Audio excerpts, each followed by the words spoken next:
قرآن کریم کی ایک مسئلے پر 3 آیتیں ہیں، ایک مسئلے پر 2 آیتیں ہیں۔ پہلی آیت کون سی ہے، بعد والی کون سی ہے، دونوں میں کس پہ عمل کریں کس پہ عمل نہ کریں، یہ کون سمجھائے گا؟ فقہا سمجھائیں گے۔ ایک مسئلے پر 2 حدیثیں ہیں، ہم کس حدیث پر عمل کریں کون سمجھائے گا؟ فقیہ سمجھائے گا۔ رسول اللہ صلی اللہ علیہ وسلم نے آمین اونچی آواز سے بھی فرمائی ہے، آمین آہستہ بھی فرمائی ہے، حدیثیں دونوں موجود ہیں۔ ہم آمین اونچی آواز سے کہیں یا آہستہ، لوگ کہیں گے جی دیکھ لیں جو صحیح ہے اس پر عمل کرے، جو ضعیف ہے اس کو چھوڑ دے۔ میں نے کہا صحیح پر عمل کریں گے لیکن حدیث کو صحیح اللہ کے نبی نے خود فرمایا یہ صحیح اور یہ ضعیف ہے، مجھے کہتے ہیں نہیں، تو میں نے کہا پھر صحیح کس نے کہا جی محدثین نے۔ میں نے کہا بات تو پھر ہوئی ہو گئی نا، ہم نے نبی کی بات پہ عمل کرنا ہے لیکن پوچھنا کسی اور سے ہے، پوچھنا کسی اور سے ہے نا، اور جی محدثین سے پوچھ لیں۔ میں نے کہا محدثین کا کام اور ہے، فقہا کا کام اور ہے۔ محدثین کا کام الفاظ پہنچانا ہے اور فقہا کا کام الفاظ کو سمجھانا ہے۔ میں نے کہا دونوں کا کام سمجھو، الفاظ کو پہنچائیں اسے روایت کہتے ہیں، الفاظ کو سمجھائیں اسے درایت کہتے ہیں۔ مشکل الفاظ کا ترجمہ آسان لفظوں میں کرنا سیکھو۔ پڑھو کراچی میں، کام آپ نے بلوچستان کرنا ہے، پڑھتے آپ کراچی میں، کام آپ نے پنجاب میں کرنا ہے، تو پنجاب کے دیہاتوں میں کراچی والے اردو بولیں گے تو آپ کی بات کو سمجھے گا، تو میں کوئی مسجد کا امام نہیں، مؤذن رکھنے کے لیے تیار نہیں ہوگا۔ پڑھے یہاں پہ، علوم یہاں سے لیں، لیکن زبان عوامی بیان کریں تو پھر لوگوں کو بات سمجھ آتی ہے۔ ابھی مفتی ابو البابا صاحب جو تذکرہ کر رہے تھے نا، البکاری رحمۃ اللہ علیہ کے بدیعت راشدی سے مناظرہ ہوا، سنا نا آپ نے بھی، میں اس کی جھلک آپ کو سناتا ہوں۔ حضرت کا جب مناظرہ تھا، حضرت وہاں پہنچے، وہاں بدین میں تو کتابیں پاس تھیں، یہ تھیلا تھا، وہاں گئے تو حضرت نے پوچھا اس مدرسے میں کوئی کتابیں ہیں؟ میں اس مدرسے میں گیا ہوں، کہا جی حفظ کا مدرسہ ہے، کتابیں تو ہے نہیں۔ حضرت نے فرمایا قرآن کریم ہے؟ انہوں نے کہا جی ہے۔ فرمایا لے آؤ۔ حضرت فرمانے لگے کہ ہم نے وہ ریڑھی لی، اس کے اوپر قرآن کریم رکھ کے تو اوپر چادر ڈال دی، چلو ان کو یہ پتہ چلے کہ ان کے پاس کتابیں موجود ہیں۔ حضرت نے فرمایا مجھے خدشہ یہ تھا کہ بدیع الدین راشدی پیر آپ جھنڈے نے جب آنا ہے وہ تو پورا ٹرک کتابوں کا لے کر آئے گا، اس نے پیچھے سے ٹرک کو کھول دینا ہے، تو لوگوں نے کہنا دیکھو کتنی کتابیں اس کے پاس ہیں، تو میں کچھ تو لے لوں نا۔ فرمایا ہم نے ریڑھی پہ لا کے دی۔ میں نے کہا اس کے 2-3 مجھے بچے دے دو، میں نے مناظرہ میں اس کو اپنا معاون بنانا۔ علماء کہتے ہیں یہ آپ کو معاون فرمایا، میرا کام ہے تو مجھے دے دو، اور 2-3 بچے لے لیے۔ فرمایا تعلیم الاسلام بھی لے آؤ، تعلیم الاسلام بھی رکھ لی۔ میں نے فرمایا تو یہاں سے یاد کر لے کہ نماز کے فرائض کتنے ہیں، تو یاد کر لے واجبات کتنے ہیں، تو یاد کر لے نماز کی سنتیں کتنی ہیں، یہ تینوں یاد کر لو، چلو میرے ساتھ۔ علماء کو تعجب تھا مولانا گاڑی ان سے کام کیا لیں گے؟ تو مفتی صاحب فرمایا جس کا فن ہے وہ فن والا جانتا ہے میں نے کسی کیا کام لینا ہے۔ وہاں جب چلے گئے، پیر اور جنڈو ادھر ہے، اس کی مرید ادھر ہے، حضرت کے ساتھ لوگ ادھر ہے، ٹرک الٹا کیا تو کتابیں ڈکڑا کیا، کتابیں کھول دیا وہ۔ حضرت نے فرمایا کہ مجھے پتا تھا اس نے حملے کون سے کرنے ہیں۔ 2 مسئلوں پہ مناظرہ طے ہو گیا، ترک قرات خلف الامام اور آمین بالسر، ان 2 موضوعات پہ جب اس پہ مناظرہ طے ہو گیا، اب بات ہونے لگی تو ہم شرطیں لکھ رہے تھے، شرطیں لکھنی شروع کی تو میں نے کہا بھی مسئلہ پیش کریں گے نہ۔ پیر بدیع الدین کہنے لگا قرآن کریم، حدیث اور اقوال سلف، اس سے مسئلہ پیش کریں گے۔ حضرت فرماتے ہیں میں نے اس سے کہا قرآن کریم، حدیث پاک اور صرف اقوال سلف نہیں، توجہ رکھنا، کوئی موبائل درمیان میں بج پڑے تو پریشان نہ ہوا کرے، یہ میں اس لیے نصیحت یہاں کو کر رہا ہوں، کبھی کسی کو نہ ڈانٹے، جان بوجھ کے موبائل کبھی کھلا نہیں رکھتا کوئی بندہ، یہ ہمیشہ دل میں رکھے۔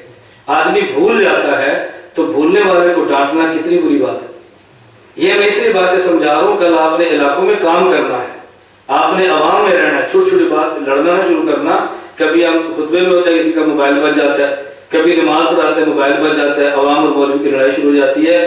جان بوجھ کے موبائل کو کھلا رکھتا ہے بیان میں، بھول جاتا ہے نا، تو بھولنے پر لڑنا یہ ہماری سمجھ سے باہر ہے۔ اتنا اس موبائل کی آواز نہیں ہوتی جتنی لڑنے کی آواز مسجد میں شروع ہو جاتی ہے۔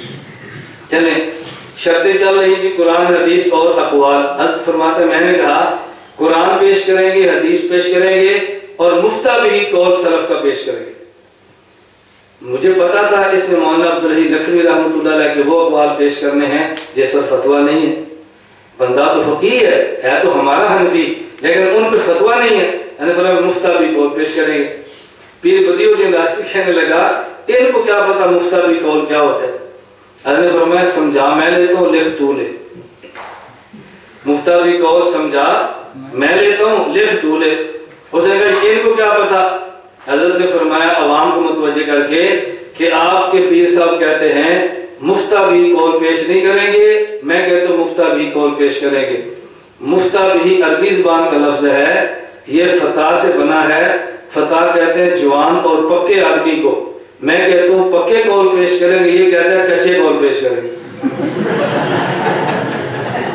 تو سندھی عوام کہتی ہے سائیں پکے قول پیش کرو نا۔ حضرت فرماتے ہیں اس کے بعد پکا ہے ہی نہیں، پیش کہاں سے کرے گا؟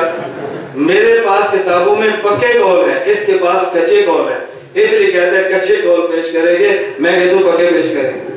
اور بس کیا حضرت فرمایا سمجھ آ گئی؟ لوگوں نے سمجھ آ گئی۔ فرمایا تو لکھا، تو لکھ مفتہ بھی قول پیش کریں گے۔ دیکھیں نا اس طرز ہے نا کسی آدمی کو قابو کرنے کا۔ حضرت قاری اس میں فرمانے لگے اگلا حملہ اس پر کیا کیا؟ حضرت فرمایا کہ مناظرہ کس بات پر ہے؟ اس نے کہا جی امام کے پیچھے فاتحہ پڑھنی فرض ہے، پڑھنی چاہیے۔ مولانا قاری فرماتے ہیں میں نے کہا تجھے تو یہی نہیں پتا نماز میں فرض ہے کتنے، تو نہیں کہا مناظرہ کرنا کیوں؟ فرمایا بیٹا ادھر آؤ، اب وہ تریم الاسلام ادھر آؤ، بتاؤ نماز میں فرائض کتنے ہیں؟ کہا جی 13۔ بتاؤ واجبات کتنے ہیں؟ بتاؤ سنتیں کتنی ہیں؟ فرمایا تمہارا یہ مناظر بتا دے فرض کتنے ہیں، واجبات کتنے ہیں، سنتیں کتنی ہیں، کہہ کر بتا دے، میری شکست تمہاری پتہ۔ یہ ٹرک کتابوں کا لے کر آیا روب ڈالنے کے لیے، اس کو یہ بھی نہیں پتا نماز میں سنتیں ہیں کتنی۔ اور پھر بدیع الدین پریشان ہو گیا۔ اب ظاہر ہے سنتیں کتنی ہیں یہ تو یاد نہیں ہوتی نا۔ آپ کسی عالم سے پوچھے یہ میں نے نماز میں عمل کیا واجب ہے کہ نہیں، بتا دے گا، گنواؤ، گنوانا تو یاد نہیں ہوتا۔ حضرت فرمایا تو بتا دے یہ جو ٹرک کتابوں کے اندر روب جھاڑ رہا ہے نا، تیرے اس مسئلے پر جو مناظرہ ہے تیرے مطلب کی ایک کتاب بھی اس میں نہیں ہے، کیوں جھوٹ بول کے لوگوں کو خراب کرتا ہے؟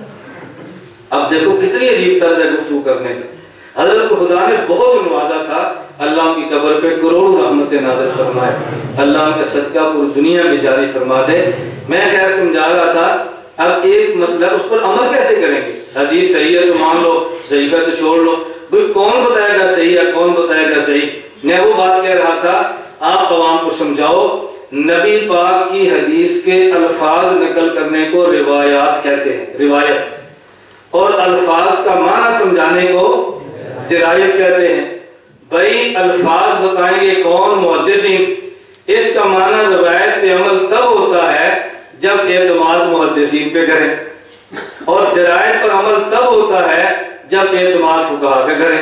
آپ کہتے ہیں فقیہ کی تقلید کرنا شرک ہے، تو پھر میں کہتا ہوں شرک ہے تو محدث کی تقلید کرنا بھی شرک ہے۔ روایات سے تقلید تم کرتے ہو، درایات پہ تقلید ہم کرتے ہیں۔ اگر تقلید پھر درایت شرک ہے تو تقلید پھر روایت شرک کیوں نہیں ہے؟ اور اگر تقلید پھر روایت جائز ہے تو پھر تقلید پھر درایت جائز کیوں نہیں ہے؟ بات تو بڑی آسان سی ہے نا۔ تو جب ایک مسئلے پر کئی حدیثیں ہوں، کس مسئلے پر عمل کرنا ہے کس پہ عمل نہیں کرنا، یہ کون بتائیں گے؟ بتاؤ کون بتائیں گے؟ فقہا۔ میں 3 وجہ پیش کی ہیں کہ قرآن حدیث کے بعد فقہ کی ضرورت کیوں ہے، خدا مصطفیٰ کے بعد فقہا کی ضرورت کیوں ہے۔